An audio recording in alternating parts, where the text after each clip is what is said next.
All right. So the team consists of the mostly techies of myself, Andreas, who it doesn't look like is able to make it today, Stuart, who is on the call, Ben Kraker, who is also on the call.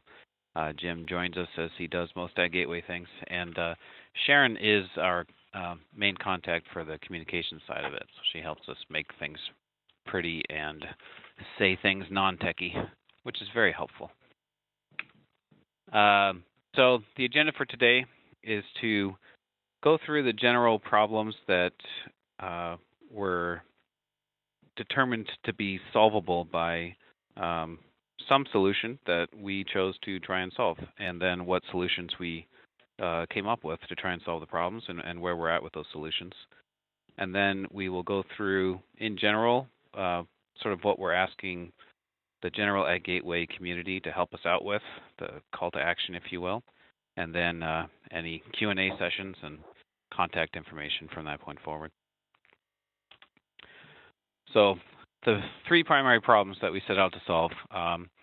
One is for farmers and agronomists, finding information for products or for their equipment can be somewhat difficult or daunting, depending on how much they know of where to get it. And then entering that information is typically manual, so it obviously leads itself to errors. So there's a general problem of inaccurate or just plain missing information for products and equipment that people may have within their FMIS systems and within their farm management software. Let me not try and use acronyms here. And various tooling that they use and in the displays they use while they're on the field and whatnot. So trying to get easier access to that was one of the solutions. Determining what product was or should be used for a field operation. So when you generate a prescription, you know, a name of a product is useful, but it would be useful to have something that was more clearly defined that told us exactly what a product is. And we'll get into how we solved that one. And then we have the general problem, especially once we created this concept of everyone hosting their APIs. So this is the Reference Study API project. How do you find those APIs? Or in general, how do you find product information? So we have a solution proposal for that as well. So any questions about those three before I move on? All right, so product information being inaccurate or just plain missing. So an user using management software or using their displays must manually enter information. They must look up label information, and oftentimes that info is critical to proper and safe usage of a product. So it's pretty important that you're accurate in some cases, especially when spraying and you have restrictions. So the user can get very frustrated, or you can get errors when they're trying to enter it manually. So the general idea was we wanted to try and find a way to have an user have easy access to the information and to have an easy way for developers of management systems, and it could be field displays, to be able to consume this information. So that's what the consistent way is really the focus there. Obviously, every product manufacturer could produce their own web server that feeds information, but if they're all different, then they all have to be coded for independently, and that's a real hassle. So the Reference Data API is the general name of the solution for this particular problem. And what it is it's a standard or a couple of standards documents that define the API that help you find crop products or equipment products and the information about each product that a manufacturer would communicate for consumption by the management software, and then the user would then use that information directly from the source and ensure it's accurate. The idea would be that a producer of the products or a third-party host would implement this standard API and through it be able to always provide as accurate and up-to-date information as was entered into their system. And it would never require an user to enter the information themselves. So it makes it easier for everyone. Sorry, go ahead. Yeah, this is Jim. If I can interrupt for just a second. So when I got involved in SPADE, as the project manager to start, the term reference data was something new to AgGateway, or at least all of the activities I was involved in. And so just to be clear about what that is within field operations, the teams think of data in one of two categories: reference data or operational slash transactional data.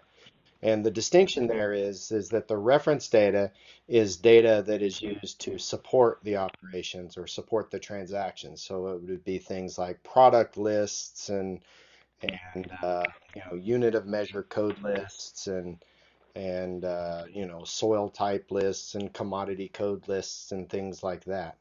And then to take things further, I know some of you on the call are kind of tech oriented, but others may not be. What we mean by API is API stands for Application Programming Interface, and it's the definitions for how it describes how one system can talk to another system that offers services. So in terms of AGIIS, for example, AGIIS has an API, and that API defines how systems in the industry can talk to AGIIS to retrieve and update product information, um, ask for GLN resolution, things like that. That's all I got here. All right. So the core idea behind the API is it makes it easier for everyone.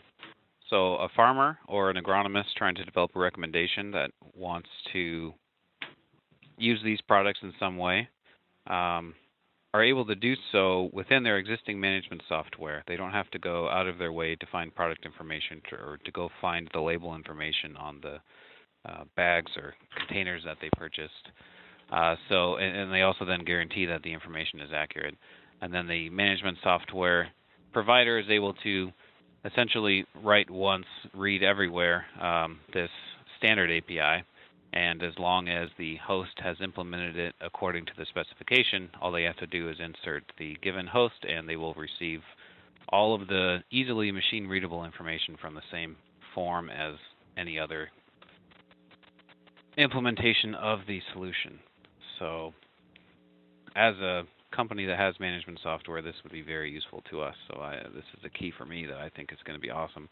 And then I know for sure with farmers, it's much easier to use software that directly walks you through how to find information than it is to go Google or go to a product's manufacturer's website and try and find their documentation, especially when they all do, their web layout different, so it can be difficult to find.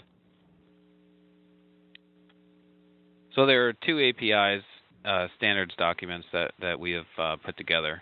The first one that I'll talk about is for what we're calling products. They're essentially crop products, and these are crop varieties and crop protection products. I believe we also have fertilizing products. I guess I didn't mention here. And so the general idea behind the API is you search. I mean, you can go directly to a given product if you know its unique identifier, which I'll get to what that is with the next problem. But otherwise, if you are unsure exactly maybe what product you want, but you want a product that the brand name or the type of crop you're going to apply a product toward, and you're looking for products that you can apply to that crop. Maybe you just know the manufacturer of a particular product. You want to see their brands of their products. What we allow within the API then is for you to drill down from each of these points and find product listings related to these filters. So crop varieties, if you knew you wanted a product with a particular trait, you could, within the API, query it by trait, and it would give you the list of products that had that trait available on that particular implementation of the API. Any questions about that? So the other API is then the equipment API. So if you want to know more information about equipment products such as tractors, combines, or planters, it's the same general concept. You would, starting at the equipment API root, maybe you want to just go search by type. Give me all the tractors that are hosted by this particular API. Maybe I know that I have a C500 tractor, but I don't really know any other details about it. Well, then I can take series and just put C500 in there. That'll return me all the potential tractors that are in the C500 series, something like that. So it lets the user be unaware of maybe the particular name or details, but know some of the information and be able to get results and drill down from there to get to their particular product.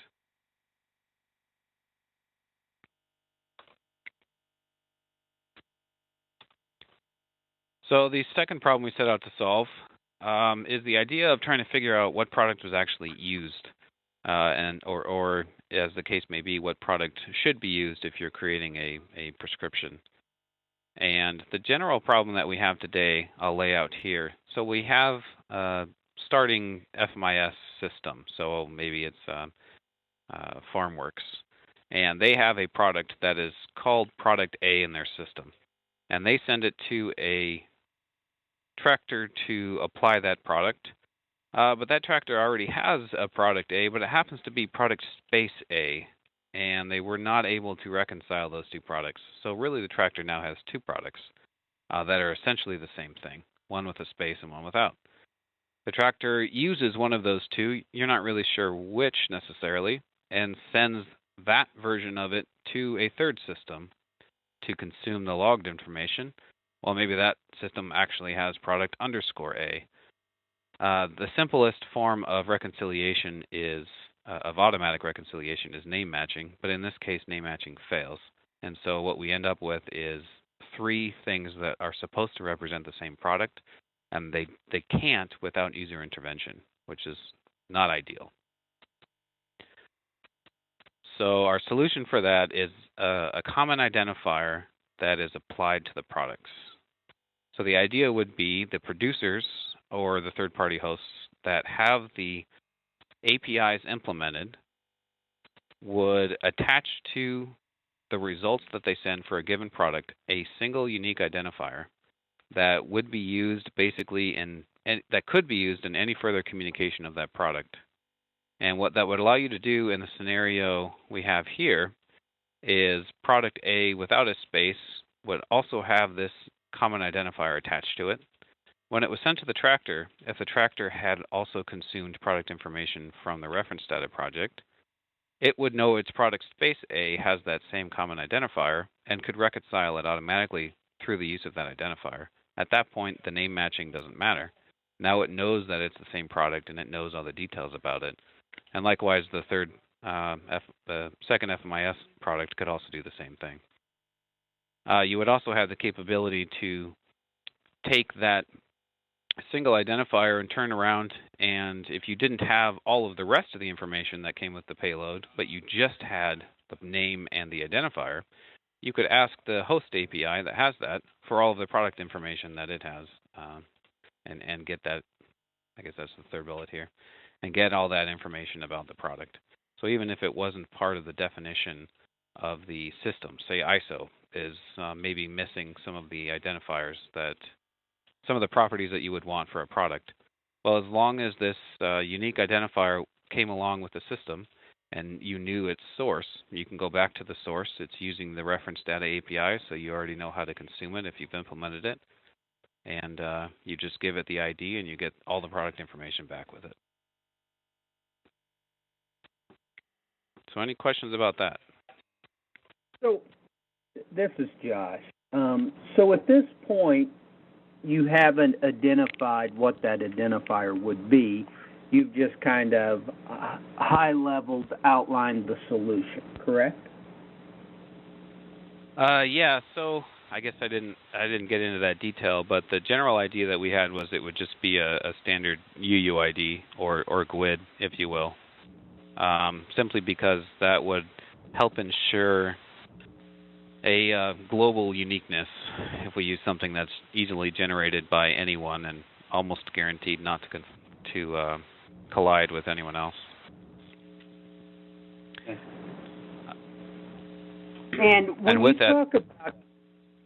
you talk about a product, do you talk about a product at, it don't matter what the package size is, you're just talking about that active ingredient? Yeah, it's the main definition of the product itself, and not like the AGIIS solution of the product and how it's packaged, but just the fact that this is a product that can be sold to someone somewhere in some form, and here are the properties of it. Mm-hmm. Yep. All right.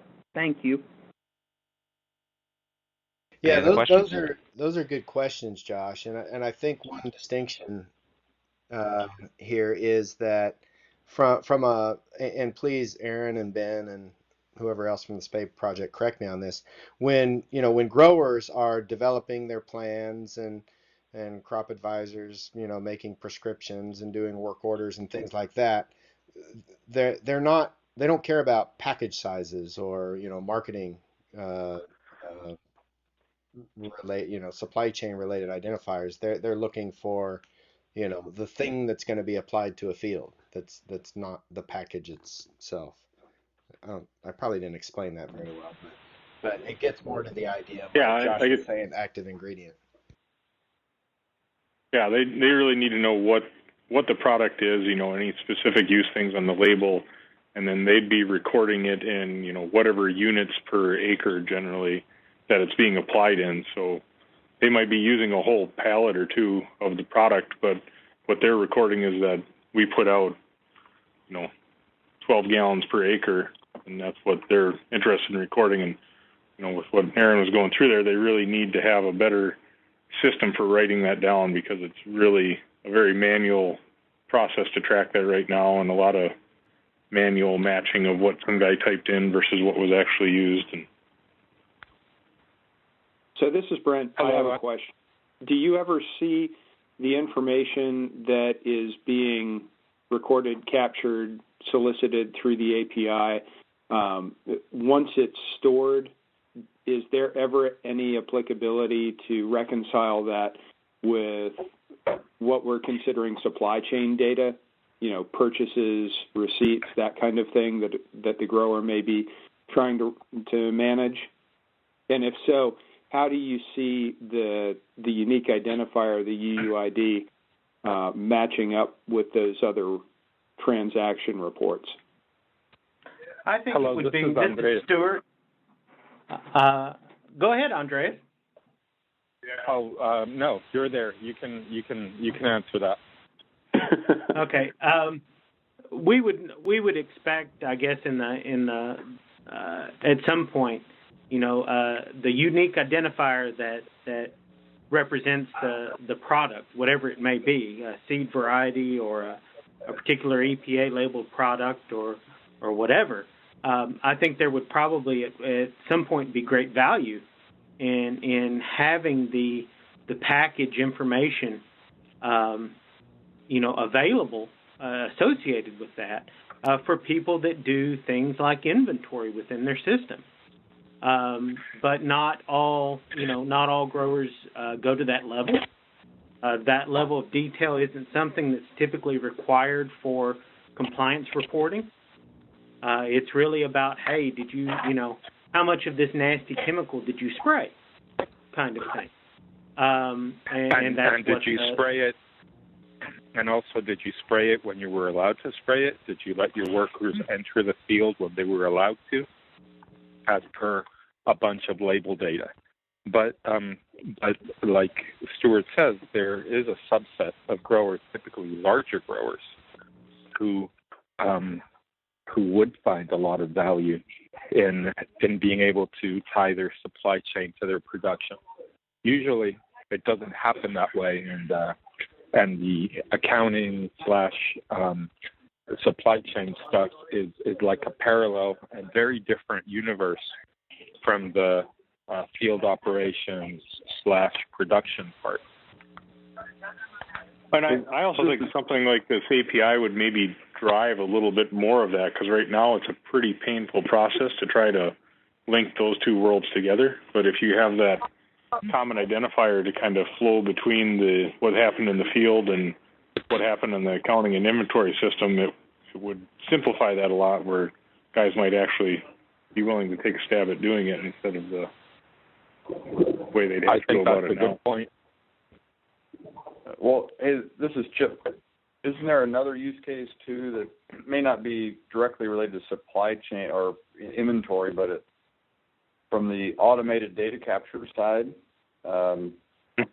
if there's a unique identifier that's embedded in a barcode in different package sizes, then you would also, one of the things that we think eventually will happen is you have, you scan a barcode, read an RFID tag, you do something that is able to easily input the product that you're using into the field computer display. And there's another way of tying those two unique identifiers together. That's a good point. Yeah, absolutely. I can see that use case being a system like AGIIS, which maybe has the barcode and the particular packaging information have associated with that the unique identifier for that product and the source that it came from, so it can quickly, if it didn't store it itself, turn around and query the appropriate API and then present that from the manufacturer product information directly to the user just through that barcode scan. We've architected that into the reference data API to allow for that association to happen, where a product in the reference data API could have mappings to multiple GTIN.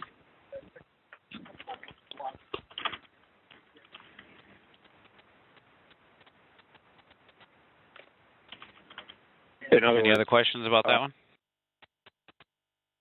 Go ahead. So, Arren, 2 quick points here. This question has come up before, the question about what I refer to as the intersection of supply chain and field operations.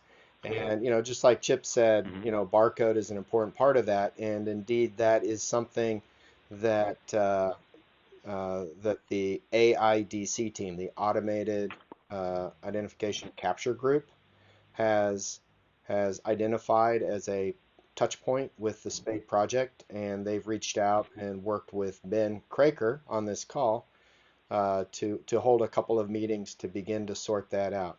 Additionally, in the SPADE project, in working with, in particular, Doug Applegate on crop nutrition blending, well, actually, any crop input blending application, we've identified touch points where, as you add product to a blend, you're scanning, you're scanning barcodes.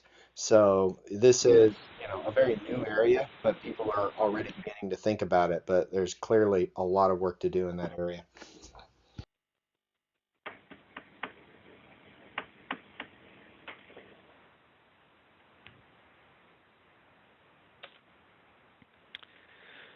All right. That was some good discussion. I think this is probably one of the key things that we set out to solve, and I think it's going to be one of the most exciting to see happen for sure.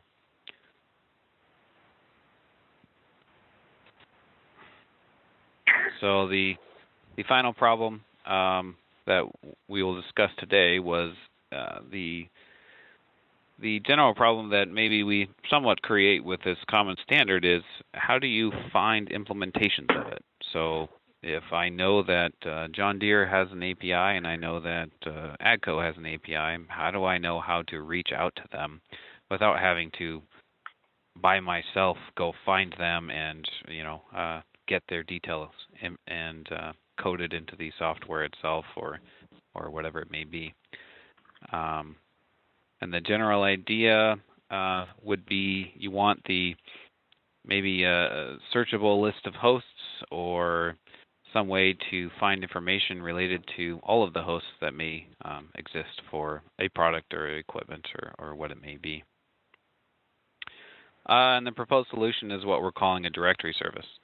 And so what this is, it's a single location, and it doesn't contain the actual product information. What it contains is it contains the hosts of the APIs.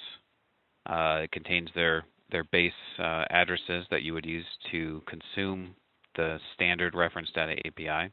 And then it contains a collection of information that you would use to query the API. So it would contain, what traits products within that API contain. What traits are represented within products in that API, or what chemical classes that API has products for, or what manufacturers, in particular, if it's a third-party host, maybe they're hosting 3 companies' worth of products, you just want to find all of the hosts that have certain manufacturers' APIs. So you're going to be able to search this by manufacturer as well. And the idea behind this service is the initial entry of a host is something that would need to be manually done. Whether we produce a site that lets someone do it themselves or it becomes something that's just a maintenance task for someone, we haven't ironed out that particular detail. But once we have a host, and what we can do is the idea is we will have a service running that will occasionally query all of the hosts. And because they're using a standard API, we'll be able to build an internal database of all of the properties that we would want to understand that API is hosting automatically and store it locally. So the further information that we would want from a particular host is not something anyone would have to enter themselves. We would just find it automatically. So for instance, all the manufacturers hosted by a third party, all we'd have to do using the API's appropriate /manufacturer endpoint is query it, and it'll return our list of manufacturers, at which point we take those strings, put them into our database, and now you can query the directory service and find that API when you put one of those manufacturers as your search query. So it allows also by doing the scraping, it also allows hosts to add new products or new products that are for new sectors of the market that they haven't reached before, and it will automatically find those and index the fact that they contain those new products, those new properties for those new products. Particularly if a new series of tractors came out. You would not have to go to this directory service and enter that series for your host. We would just find it automatically once the scraping service kicked in and queried your API, assuming you updated your API, of course. Any questions about that one?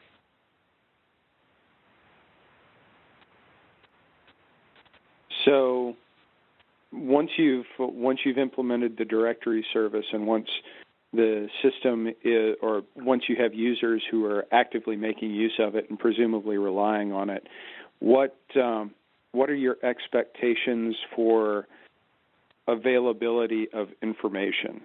Because those APIs are going out to resources that don't necessarily have 24/7 uptime, right?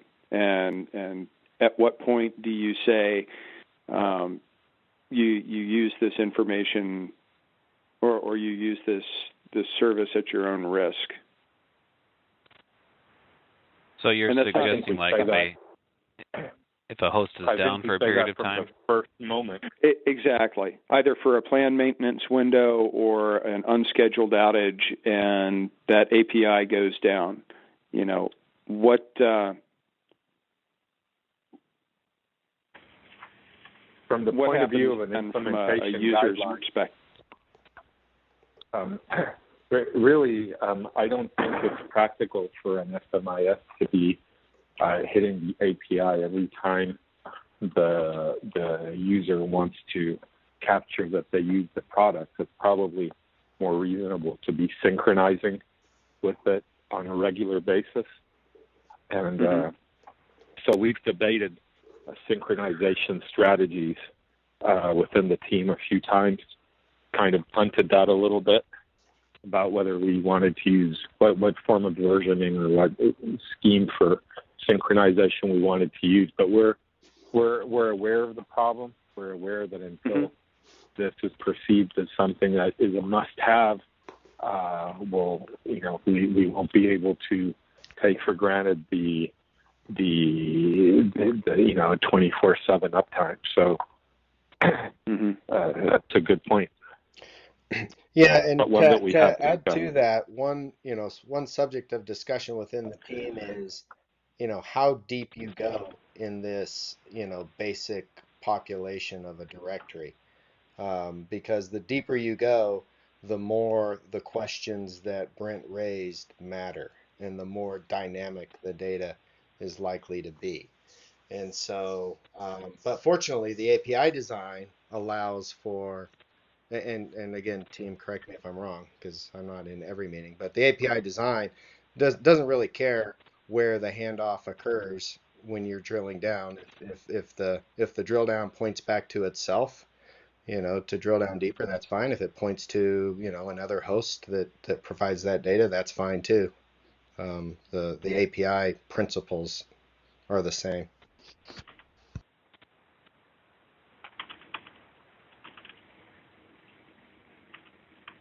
Yeah, we could certainly have it as well if a host goes down, say permanently, and no one comes and actually updates it. I suppose it could be automated so that if a host is down after so many days or something, we mark it as a dead host, and it's on someone to go recover it if it needs to be.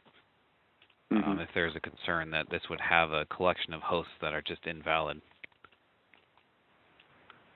Now, understand that the directory service is going out and checking a host to see what endpoints it has implemented according to the standard format that we've laid out, right? So it's more about checking, hey, if company X doesn't have any seed data, then you shouldn't go looking for a variety endpoint on it, right? So that's really what the directory service is about. It's about being able to discover what endpoints a host has implemented, and then when you go looking for something that the host might have, the directory service, gives you its direct phone number, for lack of a better illustration, right?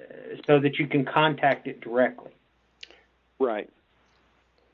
And that makes perfect sense to me. It's just that situation where you make that direct phone call, right, and nobody picks up, and who gets the service call after that? Is it the directory service host? Is it the manufacturer? Is there some service level that says, well, I need to give it 15 minutes or a day or what have you to see if it comes back? I realize that's down in the weeds at that point, but it's one of those that as we consider operational support for a directory service, if you're thinking that AgGateway would manage that, we'd need to have some discussion there.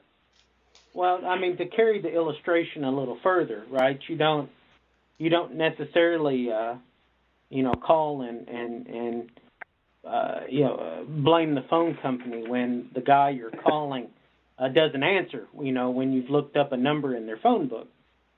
So I would hope that the same logic would hopefully apply here. And then I wouldn't expect a FMIS, really to be hitting the directory service all the time. Once it's found, its solid source of information with the host's API, then it would it would squirrel that away and kind of dial direct all the time. But you have a fair point. It will. We hope to have this system automated, where it will periodically go out and check the host and check to see if there have been endpoints added, and then update that entry accordingly. So I think there will be some keep alive functionality there that will refresh the index that's held in the directory on a regular basis. maybe daily, maybe not. I think it really depends on, we don't want to hammer the host site, with building this directory. And at the same time, the point you raise is a very good one, in that I think we need to translate it to the team making sure that we put in place the mechanism so that on the FMIS, if it's expecting an endpoint, it's not hitting it because their server is down or whatever. The corresponding implementation guidelines lead the SMIS to throw up a little dialogue that says, "Hey, call the crop protection company X and complain that their API is down," as opposed to saying, call AgGateway and complain because company X's API is down. And it's very easy to know what it is that is not working. So we need to be mindful of the need to not generate unnecessary support load in a situation where there's really no need to. So I think we need to capture that as a requirement for the team to make sure that we have that workflow clearly worked out.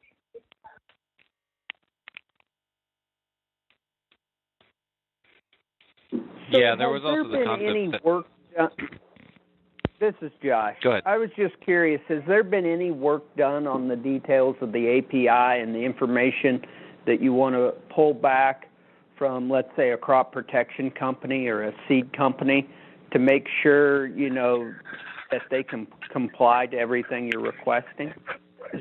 We've done quite a bit of that, and especially with the seed API, which was the one that we dug the deepest in there.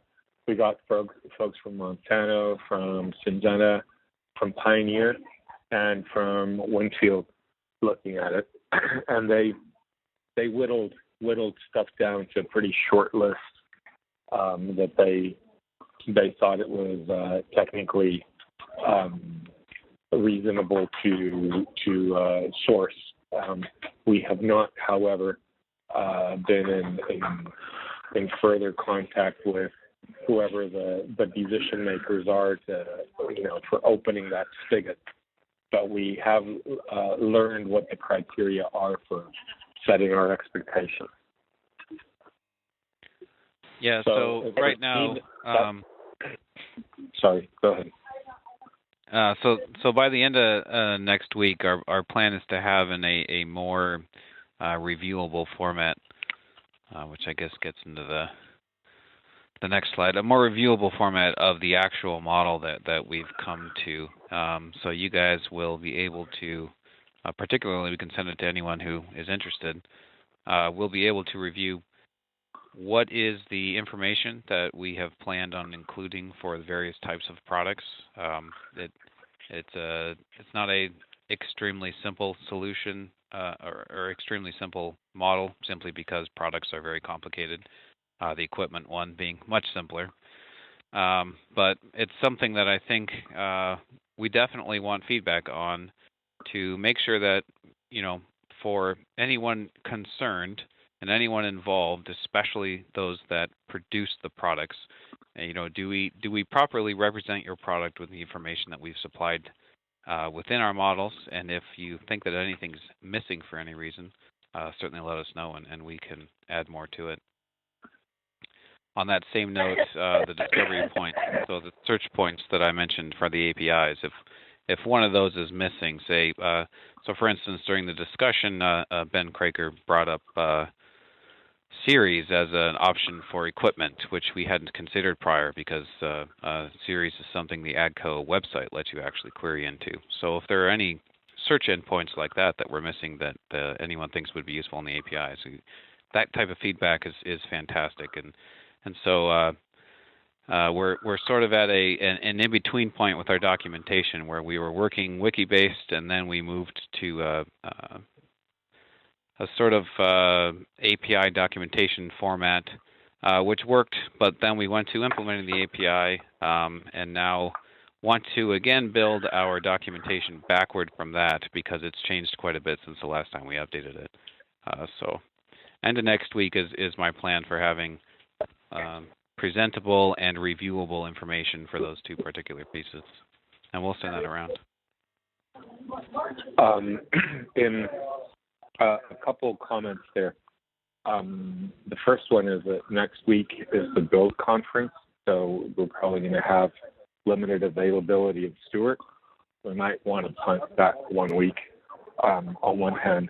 On the other, the data that we're envisioning as being sourced by the API is what results from our use case and data requirements work in SPADE, PALE, and ADAPT.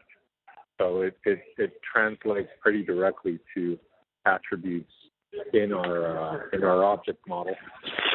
So if there's things that you think are missing,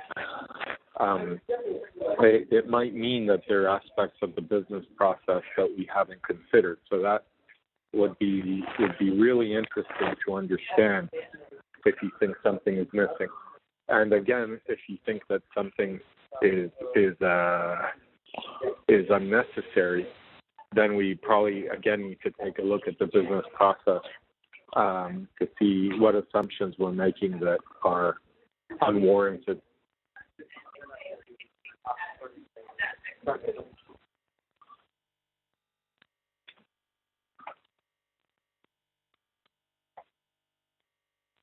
And that was a comment just to anybody who will be looking at what we'll be producing and providing feedback.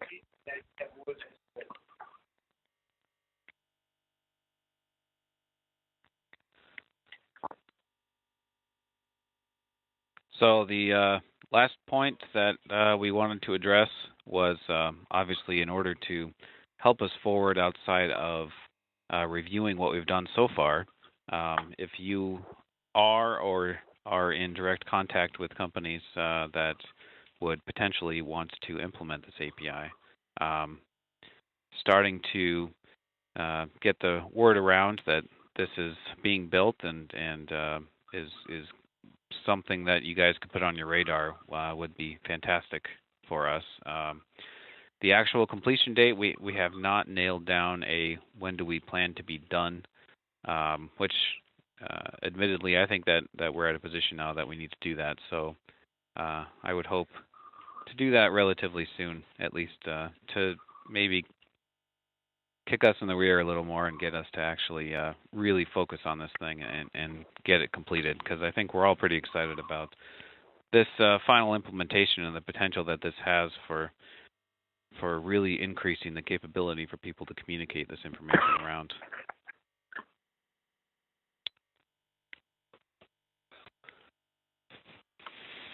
So that was all we had. If you have any further questions beyond the next 5 minutes we have for questions, you can email myself or Jim. And it sounds like Jim is recording this, so if that becomes available, you guys can always review that. If desired, I think we can probably send around this presentation if it's useful for you guys. And I've created a short link. If you have access to the SPADE wiki, this link will go to our project page, which has more information for where we're at. It has some of the documentation and some of the information that we've used as we've gone along and our current progress of where we're at and where we continue to move forward.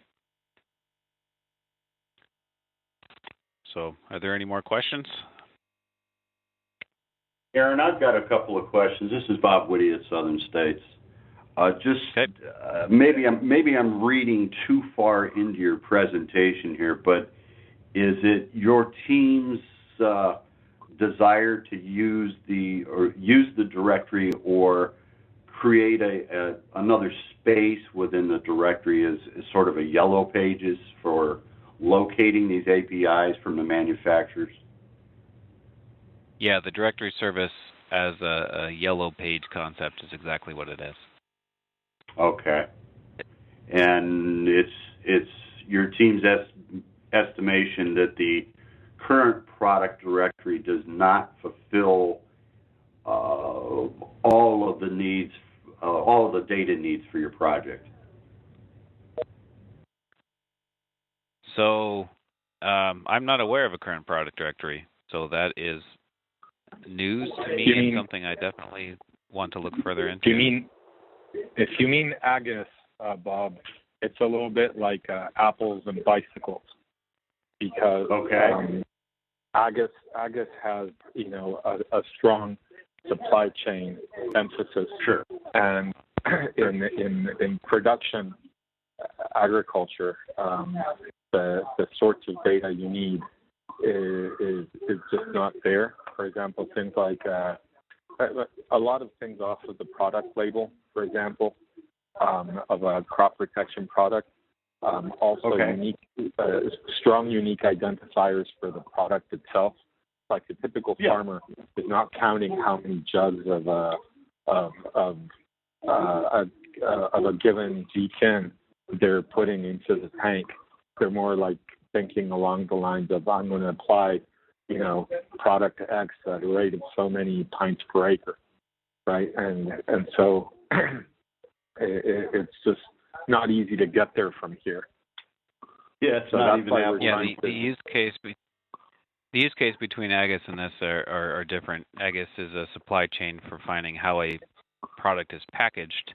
This is finding just particular manufacturer-defined information about the product that goes into those packages, but not how it's packaged. That being said,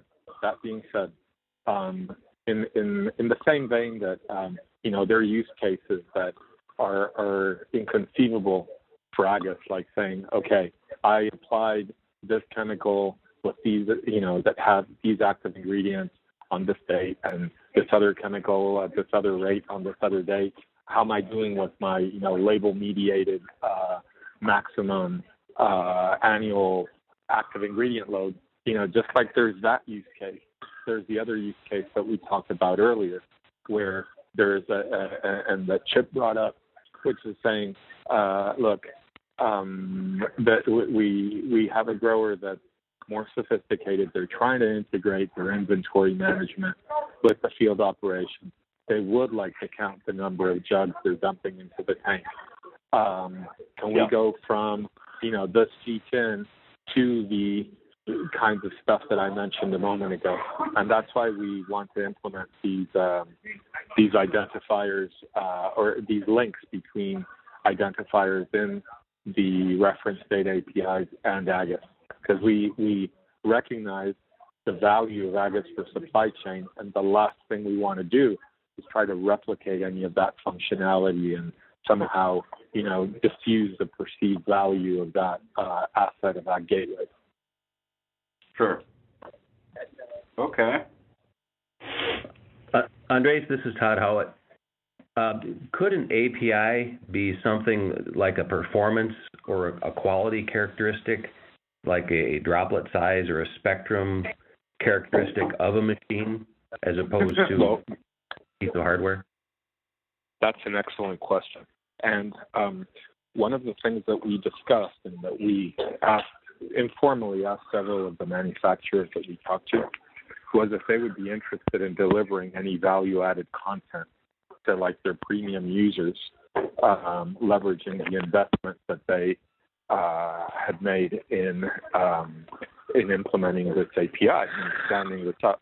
And the response was quite good. We haven't done any real work in laying out what the format of that would be like. But the business model aspect, where we're not trying to tell anybody what to do, you manage that through authorization and authentication mechanisms that we want to use industry standards for. So yes, a manufacturer that's interested in delivering machine performance data to a subset of the people hitting the API, or seed manufacturer that wanted to share seed trials or things like that, could do so. We just don't, we haven't gotten to the point of having a proposal for how, but we certainly know that we want to deal with the what.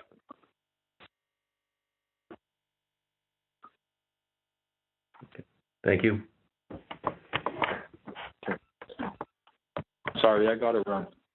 Thanks, everyone. Have a good day. Yeah, it looks like we're at our time. So if you guys have further questions, go ahead and send an email to me or Jim, and I'll be happy to get back to it. If you're interested in joining our group, of course, you're welcome to. We meet on Wednesdays, but you can email us for that info as well. And I appreciate everyone coming. That's all I had. Thanks very much for putting this together. Thank you. Thank you, Arren. Thank you. Yeah, thanks, Arren. Thanks, Bob. Thank you. Everybody. Thanks, everybody. Bye.